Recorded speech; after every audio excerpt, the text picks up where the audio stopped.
Edition of Humpday Pegram, president of the International Society of Fire Service Instructors, and it's the first Wednesday of May, so that means it's time for the Training Humpday Hangout. With me today, as usual, is Brad French from Dayton, Ohio, and a board member of ISFSI, and my good friend, Captain Aaron Heller from New Jersey. And, last month we talked about things getting ready leading up to FDIC. Behind us, we're going to be talking a little bit about planning for 2017, because the call for presentations for instructors, for presentations for classes at FDIC 2017 is already open. So if you've ever thought about applying to be an instructor at FDIC, now's the time to do it. And that's what we're going to focus on for the most part during this next hour. As always, if you have questions you'd like to communicate to us, hashtag FETalk on Twitter. Again, hashtag FETalk on Twitter, and we'll be monitoring that and try to answer any questions. Allow both, as well as maybe just chat a little bit about FDIC 2016 before we start talking about the 2017 and how to become an instructor. Aaron? Sure. Well, welcome again. Here we go. Right back after FDIC. We're trying to catch our breath and hit the ground running again. I gotta tell you, 2016 was, I believe it was my 19th year at FDIC, maybe my 20th, somewhere in there.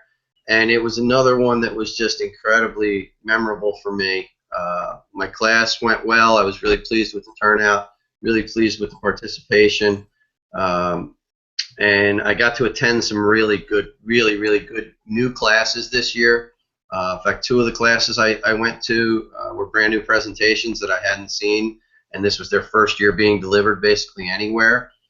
So I thought that was pretty cool. So it like always, it reinforced my faith in what we're doing and reinforced my belief that the fire service has a huge future. I found some great lively debate in the local establishments in the evening, and we talked about a lot of things that maybe in less politically correct scenarios, but it was cool. It was really cool. So I'm looking forward to trying to figure out what I want to present next year. And I'm excited. I'm excited by what I saw and some of these guys who have come up, and some of the older instructors who have, I wouldn't say recreated themselves, but who have looked forward and said, you know what, it's time to move from what I was teaching, and I want to bring a new message or a different message. And with their experience, they really slammed it right through. It was great.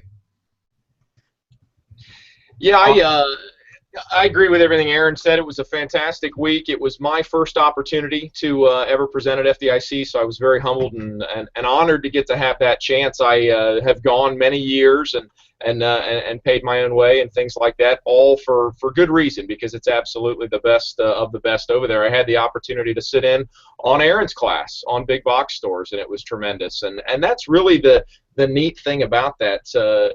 When it comes to, we're talking this month about putting in for FDIC and the process and all that kind of stuff.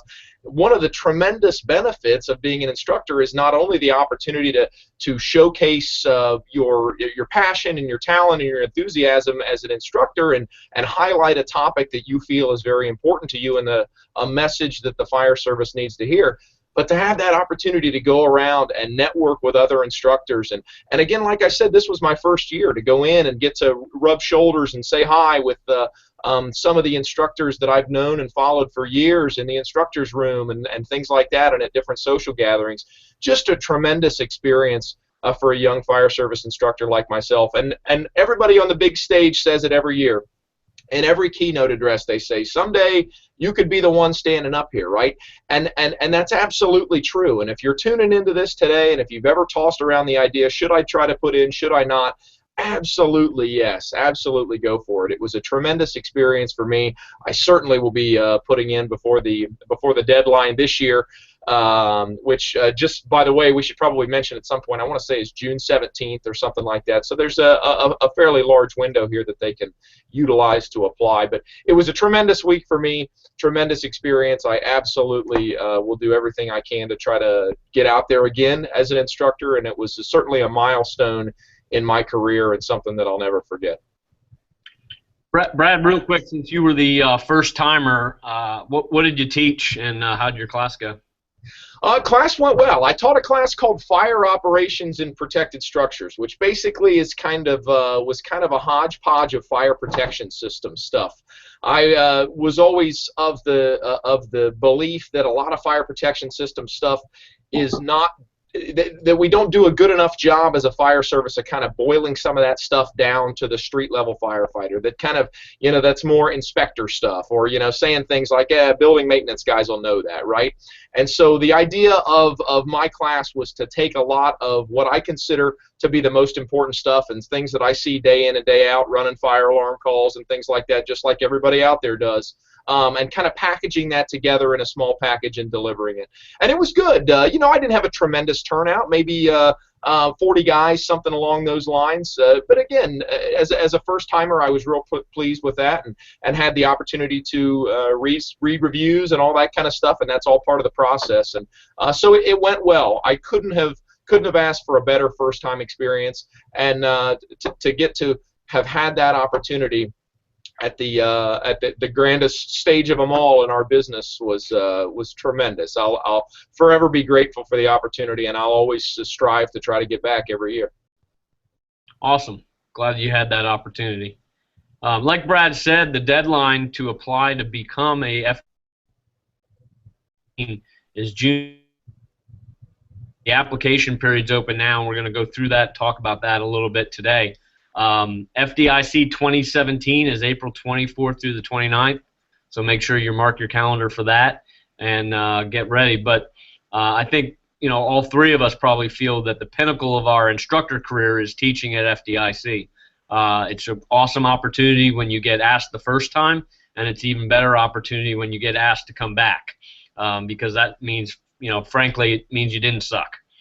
And find that FDIC receives over 900 applications each year for people that want to teach. Out of those 900 applicants, less than 200 get picked. So it's about 1 in 5 that get selected. So there's a lot of really good, really talented people that put in to teach at FDIC every year that have great ideas and great credentials, and they don't get picked.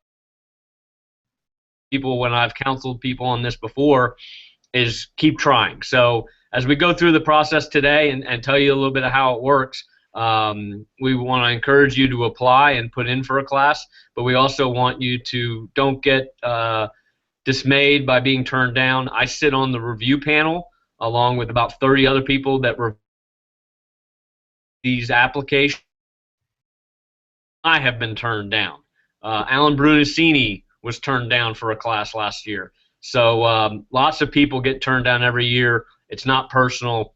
It's a combination of all the different things that, the best for the program, something that's not duplicated. But, a real important piece, even before you put in a proposal, the importance of knowing who you are.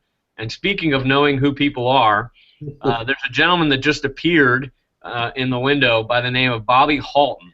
And I'm not sure any of you out there have ever heard of this guy, but he has something to do with FDIC. And before we get into talking about submitting a new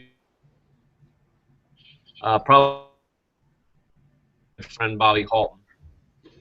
Hi, I'm so sorry that I'm late. I'm on the road headed to the Congressional Fire Services dinner, and I was having computer problems. I'm old, so I was battling with the interweb. I don't think this thing's going to ever catch on, but one of the things I'd like to begin by saying before we get into 2017 is to everyone on this call, thank you so much for participating in FDIC. We're so grateful that you were able to participate, that you were willing to participate, share your time, your energy, your efforts.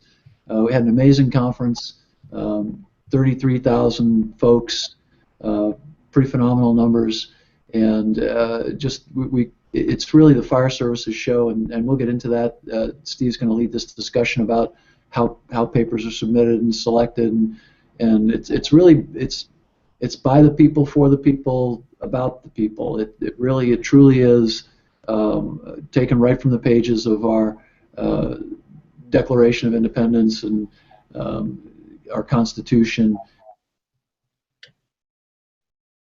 Firefighters review, firefighters select. It's not me, it's not Dianne, it's not some great secret cabal. We don't go inviting certain people and not inviting other people. And there are other conferences that do that, and that's fine. That's a great way to do it.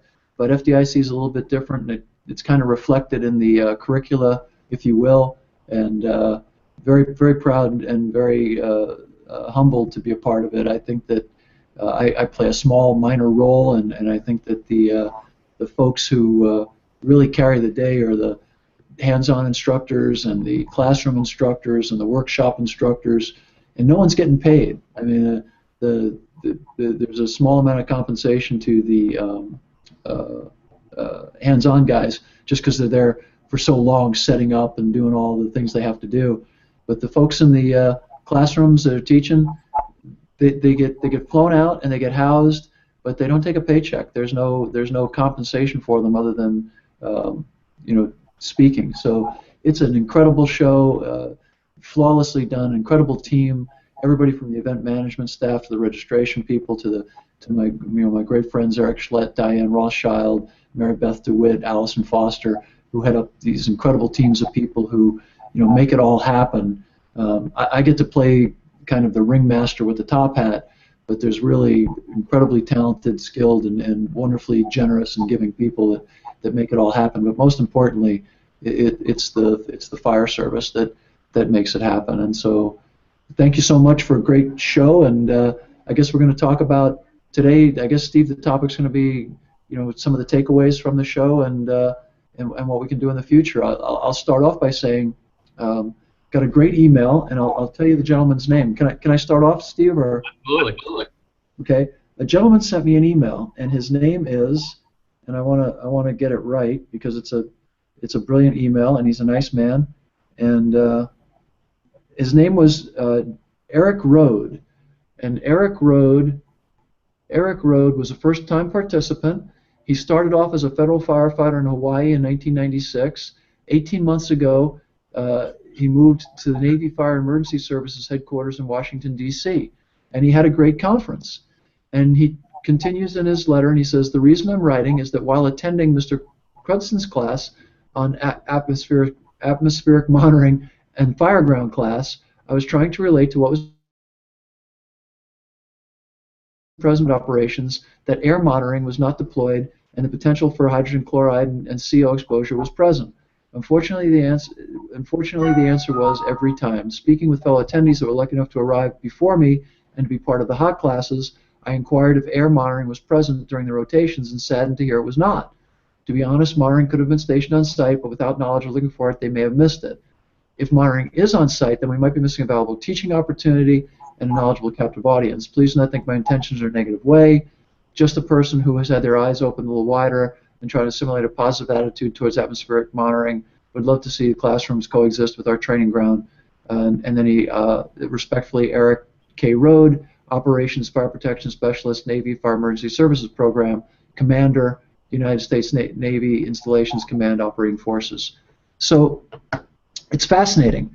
I gave a speech on Thursday called Firefighting Downrange, where I advocated this very thing, that we need to do atmospheric monitoring on the fire ground and set a perimeter, and past that perimeter is a kill zone where hydrogen cyanide, hydrogen chloride, all these other gases exist, and we need to be on air. I said that. And yet, in my own hypocrisy, I failed to provide atmospheric monitoring at my IDLH sites. Well, we're going to correct that for next year because Eric wrote us this wonderful note and pointed out my own hypocrisy. I copied my command staff on our reply, and we assured Eric, and we'd like to assure you, that we will have atmospheric monitoring at our IDLH sites. We will identify the kill any place where hydrogen chloride, hydrogen cyanide, or any of the other toxic gases that are available, and we will make sure it's done. And that was an oversight on my part. There's no excuses for it. I own it. We'll correct it. So, we take away stuff from FDIC, and FDIC takes away stuff from us. So we'll be a better show for it. We apologize that we didn't do it. Pretty amazing that someone could be up on stage preaching it and then not doing it. But unless people call you out on your hypocrisy, you'll continue to be a hypocrite. So I apologize. My mouth's not working today. I'm a little laid up. I stupidly fell into a storm shelter last week and fractured 4 ribs and bruised my lungs. So I'm struggling with a lack of air. Well, Bobby, based on the email I got from you today about your fall, you look pretty darn good to me. What's the old Fernando Lamas saying? It's better to look good than to feel good, darling. You know what I mean? Yeah, I do know what you mean. So where we were headed before you logged in, and I think it's a great example that you just gave, that the importance of the show, and that, obviously the instructors, the people that are teaching at FDIC, their message is important, but it's equally as important to hear the feedback from our students and our attendees on what they think, and Aaron referred to the lively debates that he had with some people while sharing some hops and barley, and that's part of the experience as well. But I think all the instructors, they want to hear the feedback. One of the most frustrating things I've ever had happen to me, and I know other instructors have too, is you get somebody who marks your class as poor, but they don't give any reason. They don't give any documentation why they didn't like the class or what about the class they didn't like. So you have nothing to go on that. So, before we really get into writing a good proposal, the people that attend FDIC, it's very important that you fill out those class evals, but that you give comments for the instructors, because I know so that when I and do that class again, I can make it better for the next year. Yeah, feedback's important, but and we tried to make the form.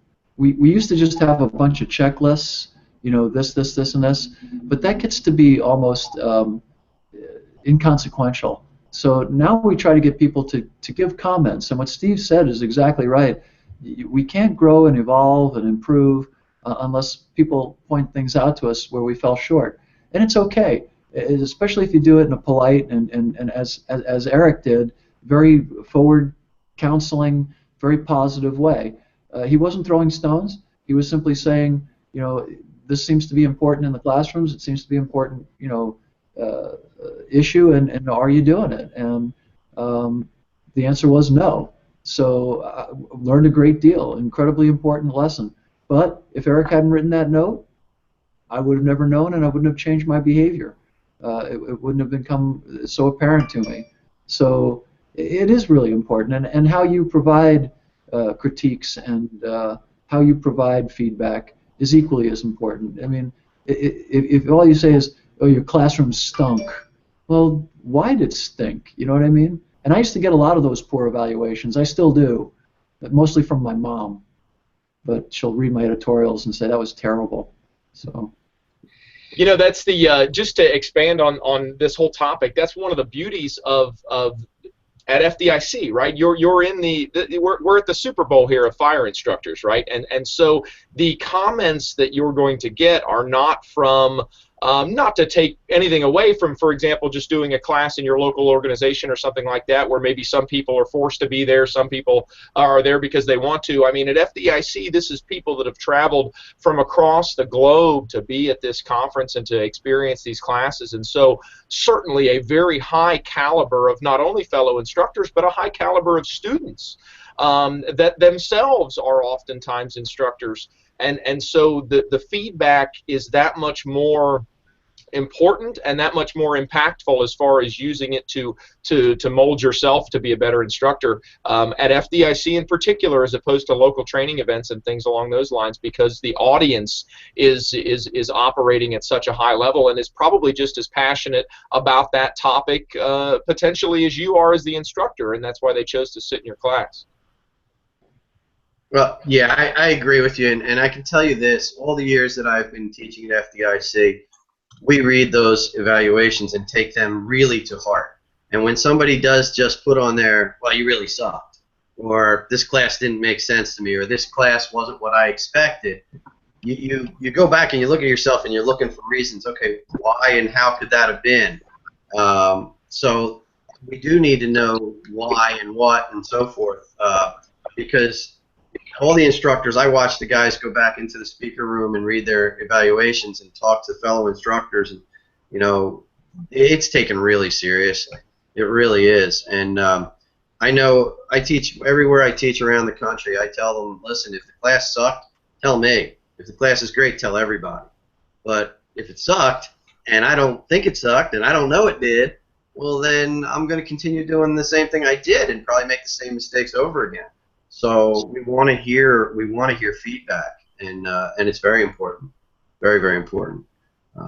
But I saw some evaluations this year for my own class, and I was pleased because one of the fellows in there said how great he liked it. He liked certain parts of it, and then he gave me a little hint as to one section of it that he thought I should edit or change around or add some more information to. And I thought, you know what? I've been teaching this thing for years and never thought that, and nobody told me it.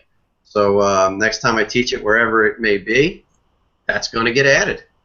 Time allowing, it will definitely get added. So the evaluation is very important everywhere we go. Want to get into the actual proposal, and so if people are interested in becoming an FDIC instructor, or they've put in the past and maybe got accepted or maybe not been accepted, easiest thing to do if you just go to Google and Google FDIC 2017. That's what I did today, and it brought up the page where it has all the information. You have to register, and then if you have one in past years, I always forget mine, but luckily there's a retrieval tool so you can get it back. But the very first thing when you log in is it's going to ask you the proposal title. What are you calling your class? And I think Brad can give us a little perspective on that if you would. But it's very important what you call the class, because that's the first thing the people that are reviewing your proposal are going to see. But it's also, if your class gets picked, what's going to be printed in the guide and what people are going to look at. See, so about proposal title and your experience. Yeah, so this was kind of an interesting thing for me, and again, I was a first-time instructor at FDIC, and when I was putting together the class, I kind of thought I captured what I thought was a good class title, because it was about fire protection systems and kind of packaging all that together in a kind of overview type way, and picking the important bits and pieces that I wanted to package down into an hour and 45 minutes to talk about fire protection systems. And the class delivery went very well, and I had a number of people come up after the class with positive comments, and we generally was a good experience. But interestingly enough, I had a couple of people that thought the class title was a little misleading, not necessarily in a negative way, but the class title I chose was Fire Operations in Protected Structures. And what I was referring to was protection systems, right? Fire protection systems. And I had a couple of folks that thought that that title was referring maybe more to like institutional occupancies, like, for example, a jail or a prison or something like that, meaning literally a protected structure. And so that was something that I learned and will be very cautious about going forward to make sure that there's no ambiguity at all in the title. And again, it didn't taint the class or taint the experience, and the students were generally very pleased and very positive. But in retrospect, I should have been a little bit more clear in choosing my words. And so I'll throw myself under the bus with that example for anybody that's tuning in today. Be very careful with your words as you select your presentation, and make sure you're saying exactly what you mean so you can paint a clear picture for that student. Absolutely, and I've seen, and I think Ray McCormick during his keynote a few years ago kind of poked fun at some of the titles, that some people narrow down the scope of their title so specific to a specific tactic for a different specific building in a specific environment that you're basically you shouldn't be surprised when you walk in the room there's only 5 people there. And you know, sometimes teaching to 5 people can be fun because you get a little interaction, but it's always nice when you walk in a room and see 40 or 50 students sitting in your class waiting for you to begin. Another important part about the application process is letting Penwell doing your class know who you are. You may assume that because you've met Bobby Halton, Bobby knows who you are, and that's all you need to tell him. But keep in mind, these are going to be reviewed by multiple people, some you know, some you don't know, and we need to know who you are. So your name, where you work, what you do, what your specialty is, things like that. And Aaron, could you hit on that a little bit for us? Yeah, absolutely. It is important, and you don't have to be a big name speaker. You don't have to be from the FDNY or Chicago or Philly or LA to be teaching at FDIC. I've said for years, I've been blessed. I've been teaching at FDIC many years, and I always said that I'm nobody from nowhere. You know, the old story, just a guy from Jersey type thing. Well, we're all just a guy or a gal from somewhere, and so that isn't the predominant thing about it. The predominant thing about it is that you have a true resume, and that you actually did what's on that resume, because it's a small community. Although this is a global show and we have contacts all over the world, we have contacts all over the world. And so when you put stuff in there of your resume and what you do and how you do it, and you know, your years of service and that type of thing, number one, make sure it's all true, because the FDIC has done a much better job over the years of vetting these things. And for those who have created their own persona on Facebook or Twitter or wherever, but really didn't do that in the firehouse or the training grounds, they're going to find out. So you know, make sure that your stuff is factual, and speak on who you are. And none of us want to be too big a bragger, I would hope, although there's a few of them out there. But we don't want to do that. So sometimes it's hard for us to beat our own chest and say, look what I've done and look who I am. But in this case, you have to bring credibility to the table. You know, Brad said you're at the Super Bowl. I called it the Rose Bowl many times because they say that's the granddaddy of them all.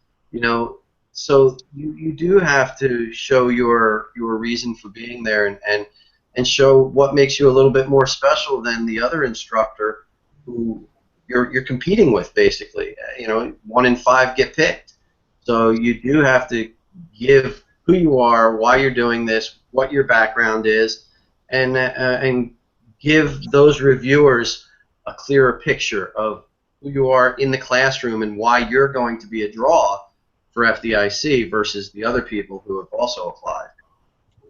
Absolutely. And just real quick, Brad, I can tell you from being a reviewer, and I read about 100, 125 of these a year.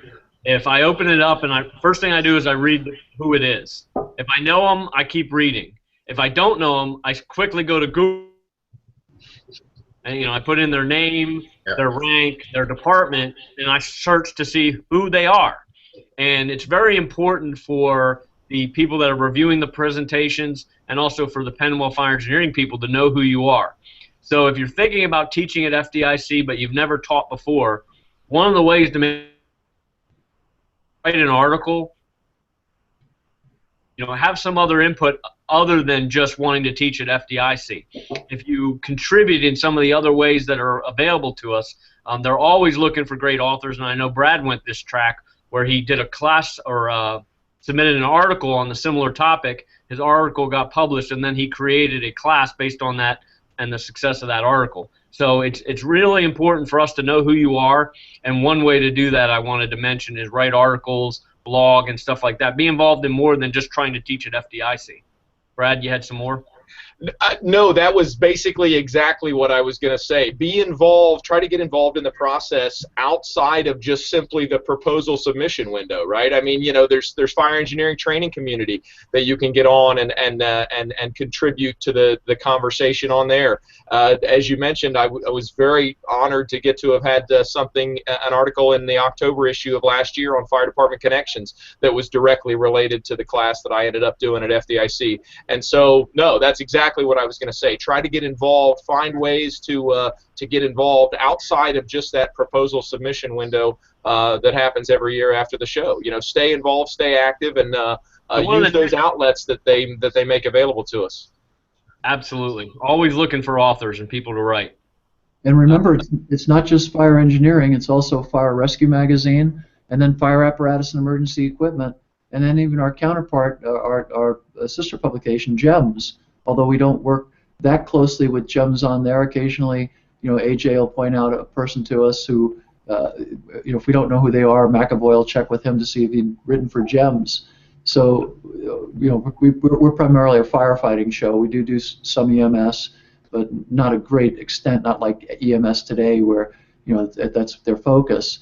But, you know, if you're on the community, blogging, if you're writing in the magazines, or you're, you know, participating in any one of them, you know, that's a very important part of getting picked up, because then we do know who you are, and we know that you have some kind of relevant understanding of the topic that you want to speak about. So that is a big piece of it. That's probably one of the #1 things people say to me is, well, I put in for FDIC 3 years in a row. And I'll say, do I know you? I mean, well, no, I've never written for you guys or anything, but, you know, I want to teach there. And that's great, but, you know, as Steve said, we receive up to 1,200 submissions every year, and whittling that 1,200 down to 200 classrooms, 80 workshops, and you know, the hands-on is very difficult. So, yeah, make sure your title is really important. Participating in the community is really important. And then I think beyond that, writing a really clear description. And then in the description, it really helps if you've given the class someplace else before. FDIC is not a great place to try something out. As my predecessors have mentioned, you know, there were 53 different nations that participated this year. There were 33,000 attendees, and most of those folks are pretty connected to the industry. They're pretty high functioning. So if you come in with something that you've never tried out before, any little defect or problem is going to be exacerbated by the fact that your audience is so sophisticated. Absolutely. The part of the application process, the format, and I'd like Bobby to chime in on this a little bit, but really there's 4 choices that you can choose from. Monday and Tuesday, there's either hot classes, which are the hands-on training that are out in the field, or the workshops. The workshops run in 4-hour segments, so there's a 4-hour in Monday and Tuesday. They're either 4 or 8 hours. Probably the biggest competition is in those hot classes. And so before somebody throws out just a off-the-wall idea, Bobby, I'd like to give you a chance just to talk a little bit about the hot program. It's an awesome program, but highly competitive, and the logistics behind it are unreal. I don't think anybody realizes what goes into that. Yeah, 7,552 students attended, went through, seats were filled in the hot program this year. It's 7,352. That's a big number. So the logistics of it are pretty spectacular. If you've participated, you've seen the long line of coaches that wrap down all the way down Maryland Street, which is pretty impressive. The site selection is amazing. When we talk about the hot program, as Steve said, it's a tougher nut to crack because there's only 21 slots, and there may not be. Some years we do 19, some years we do 23, depending on what the classes are. And if you're putting in a class where we already have a fairly robust cadre, you might not get picked up, but that doesn't mean that you shouldn't put it in, because we're always looking for that new person or that new group. It helps if you look at the numbers. In other words, if you put in a class that says, this is a great hands-on class, it can accommodate 22 people, and I need 14 instructors. That's probably not going to fly because your instructor-student ratio is so off, and the numbers are too low. So some of the magic is a bus holds 55 people. So we like to see 55 people in a session if we can. Some classes can't. We'll look at those classes that can only do 30 and 40, and we ran 2 of them this year that did not hold 55. They held 30 or 40 respectively. So it's not a deal breaker, but it's an issue. The other issue is IDLH. I'm not a big fan of IDLH classes at FDIC. I'm really restricting them as much as I can, just because I think that there are, as my good friend Eric pointed out, life-threatening issues when you conduct that kind of training. And I only have a certain amount of SCBAs and radios and such to distribute among the attendees. Now, what's fascinating about that is if you look at some of the classes this year at FDIC, the classes that sold out the best had nothing to do with live fire training. Nothing. They were all classes. The flow path class, which had, I believe, had 75 students in it per session, there was no IDLH in that. It was all done with theatrical smoke. It was all done with demonstration, and it was about education. It wasn't about an experience. It was about an education. The other thing to remember is to think out of the box. I've had several people come up to me and say, what about physical fitness? Where does that fit? Well, it's really almost a hands-on class because students have to come with the right gear to participate, if you're going to be putting through exercises. So if you're thinking about a class on, say, functional fitness, or you're thinking about a class down that parameters, that would be something to put in as a hot class, because then you get that 4-hour or that 8-hour segment depending on what you need. And then you have to remember too, if you're counting on things like, I'll contact the local schools and they'll get us 20 students to participate as potential victims, I'm never going to accept that, because logistically I can't count on the goodwill of the local schools to provide you with 23 students. I can't. Those kinds of things will destroy your presentation. Make sure that your logistical needs are fillable. In other words, if it's SCBAs, if it's chainsaws, if it's Halligan tools, if it's pike poles, plywood, all of that stuff we can do. But when you start looking to the good graces of local agencies and things like that, that's a red flag for us, because if something happens and they can't assist you, then your class can't go on. Then we've got hundreds of dissatisfied and upset firefighters because they would have taken something else, or how do we deal with that? So it has to be, you have to be able, for HOT in particular, be realistic. Make sure that you have relevant experience in it.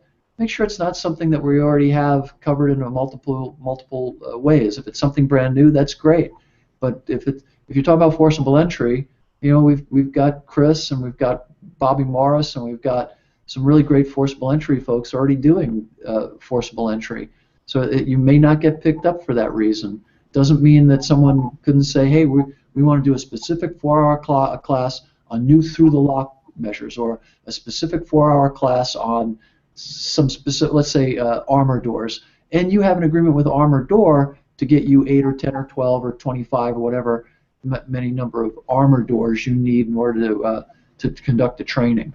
So the HOT is probably, as Steve said, the most scrutinized, the toughest to break into, but not impossible. We had 3 brand new HOT classes this year. We had 3 brand new HOT classes last year. We've already had discussions with several of the HOT instructors that it's time to they're gonna be revamping their proposals, and everybody starts off on an equal footing. Just because you were there last year does not mean you're coming back. No one, including me. Everybody has to put in. Chief Brunacini and I actually put in a class called The Fog of the Fireground, and we got a very polite rejection letter, so which hangs in my office. So it came from.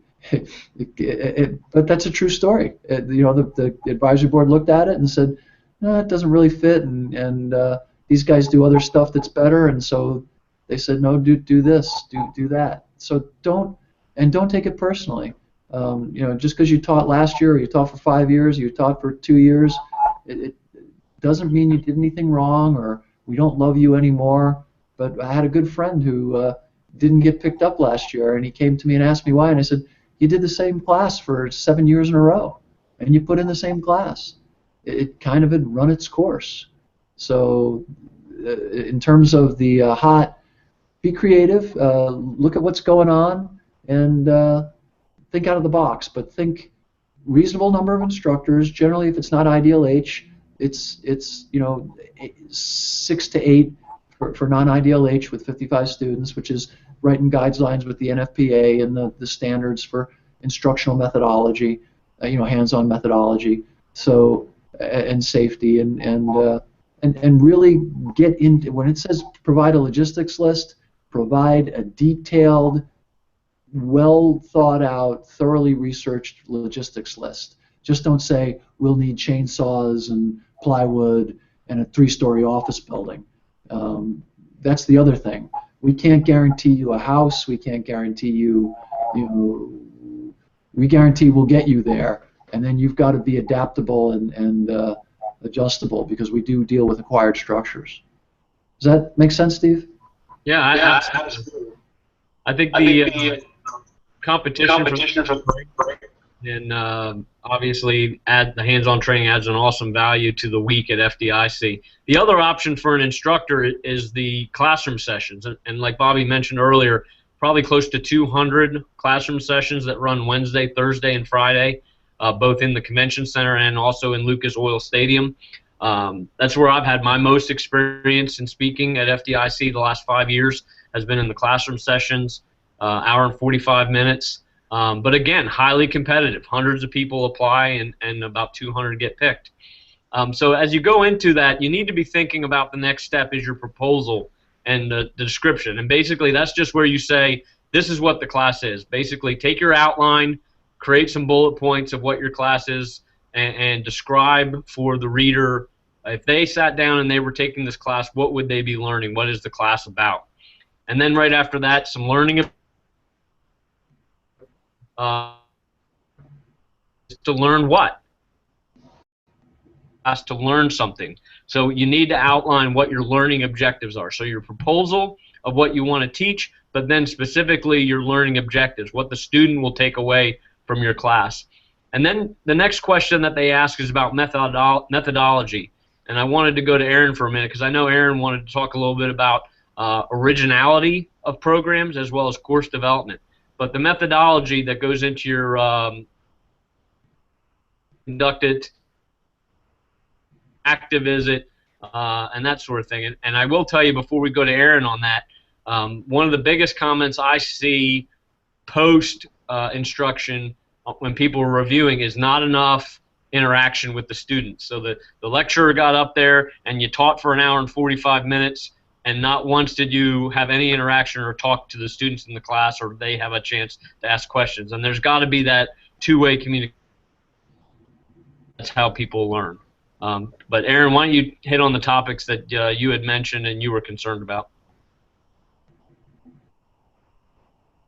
All right. Well, thank you.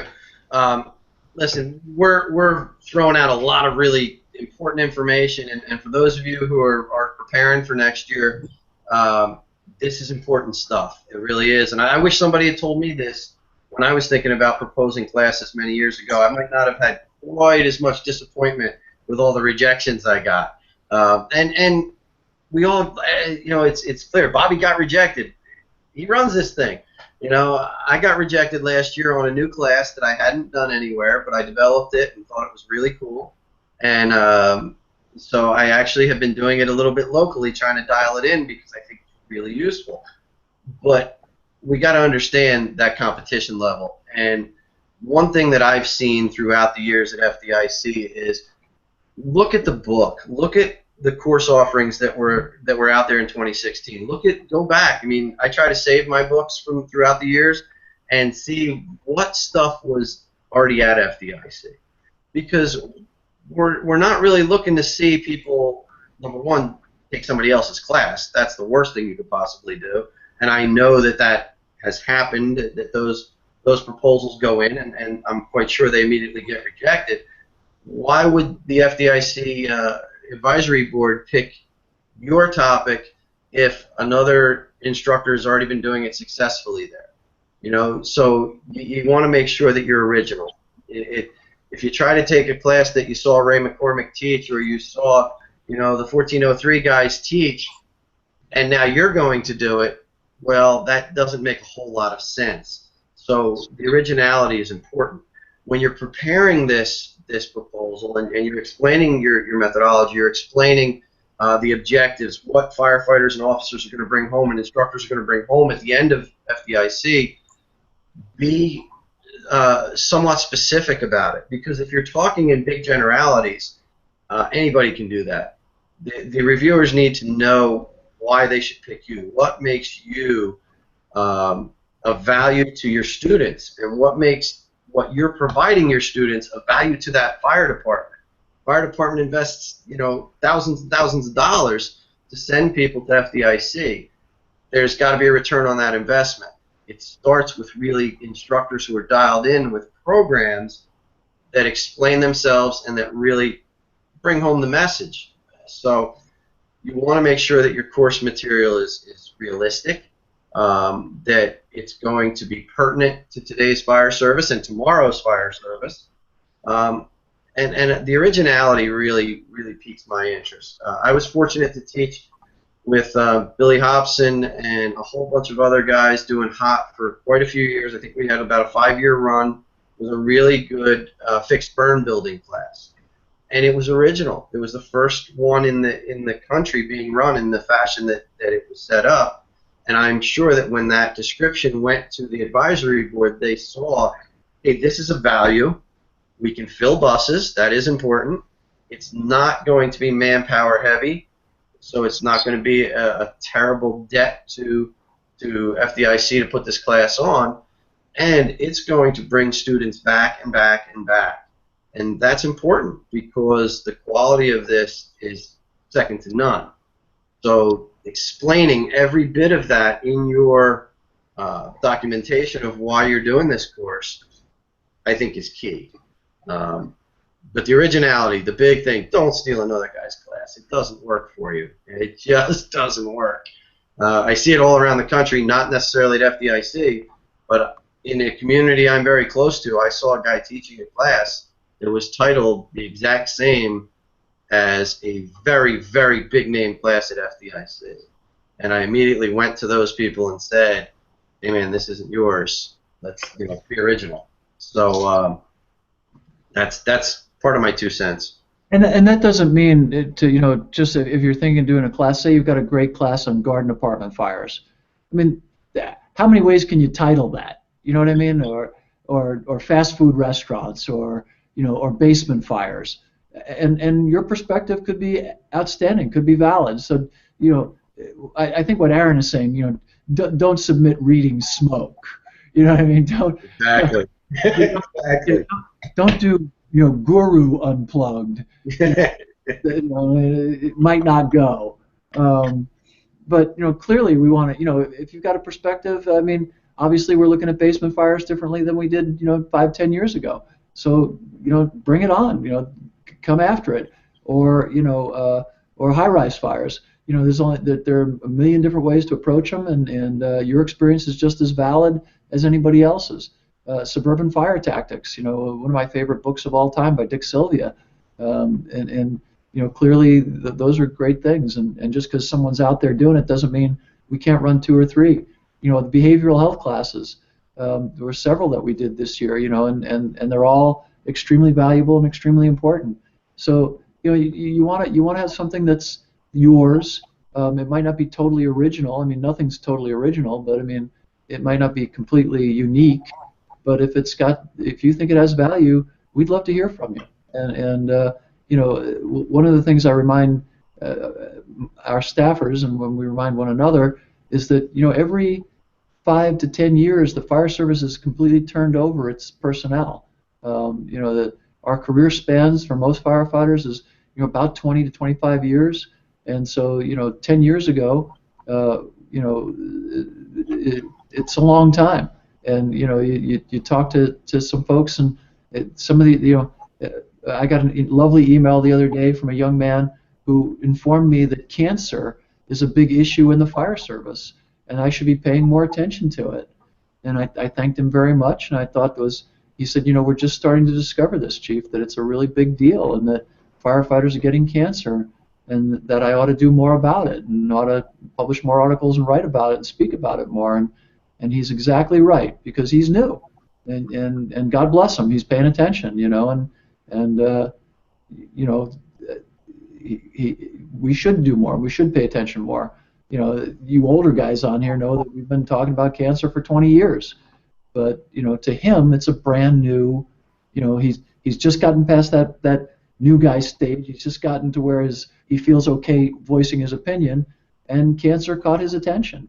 So good for him. God bless him. Encourage him. Keep him going. You know, there's a kid who sent in a proposal the other day about using water on fires. Don't know if it'll ever catch on, but it's a great idea.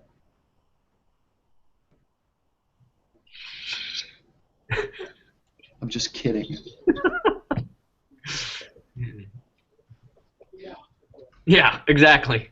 And on that note, the next thing on the But if you really think about it, Steve, which is funny, you know who said that to me? Seriously, Dan Majikowski. Dan said we're just really starting to understand how water works. And think about it.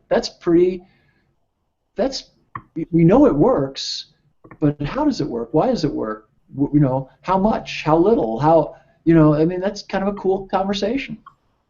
Absolutely. The one thing that you both just hit on, Aaron and Bobby, and we've talked about this before on a previous Humpday Hangout, is you know, talking about being original. It's okay to use other people's stuff if you have permission, but give credit. When you quote somebody, quote the right person and give credit. And we talked about that. You know, that's part of your credentials as an instructor and your reputation. And I know Bobby often says if you want to quote, be quotable. That was actually John Kennedy who said that. Yep. If you want to be quotable, quote. Yep. So give credit to other people. Ask permission before you just take somebody's stuff and use it in your presentation. I had a real brief conversation with Paul Combs. We all know Paul and his illustrations that he does for the magazine and a lot of books and stuff. And a lot of people, if you walk around shows, use his illustrations in their class. And I talked to him before I put some of his stuff in my program. And you know what he said to me is, if you cut and paste my picture and use it exactly for its intended purpose, you don't shop it, you don't add text on it. I've got adjust it, you change it or change the interpretation of it and misrepresent it, that, you know, people have a problem with that. Real quick, I wanted to talk about target audience because I think that's very important. And keep in mind, at FDIC, there's people from multiple countries, multiple states, career, volunteer, combination, all kinds of backgrounds. So you need to make sure that you're doing a class that kind of has, you know, the better classes, in my opinion, are the classes that reach multiple levels. So Brad, could you chime in on that a little bit and tell us about target audience and what we're looking for there? Yeah, I think you already hit some of the main points on that, in that you want to try to have a broad audience for your class. You're going to get all walks of the fire service, firefighters, company officers, chief officers, top to bottom, into your classroom, and you want to have something for everybody. And that's not to say that you can't necessarily focus your message in one way or the other, but then that goes back to course proposal title and making sure that if you are going to kind of focus that message in one particular area or to one particular group or segment of the fire service, that maybe your title at least reflects that. So you don't have folks that are coming into the room expecting one thing in a situation where maybe, you know, everybody gets a little bit of something regardless of your level of participation or your rank in the fire service. And then in fact it's not that. It's all geared towards riding back step on the fire apparatus as a firefighter, and there's no leadership stuff, or vice versa. So I think generally it's probably better to have a broad target audience and try to have a little bit of something for everybody. But if you're going to go that route of having a more focused message, I think it's just important to reflect that in your course title and in your course description. And we're getting a little short on time here, and one last thing that I wanted to say is that I think that it's important that if you do have the opportunity to ever teach at FDIC, I think one of the biggest things to take away is the concept of inspiring the next, inspiring the next instructor. And like I said, time and time again, keynote after keynote at FDIC, folks get up there and say, you could be this, you could be up here doing this. And I think being passionate and being enthusiastic about your topic is so incredibly important, because not only do you want the students to leave that classroom with additional information, with bits and pieces of information, but you want them to leave with inspiration.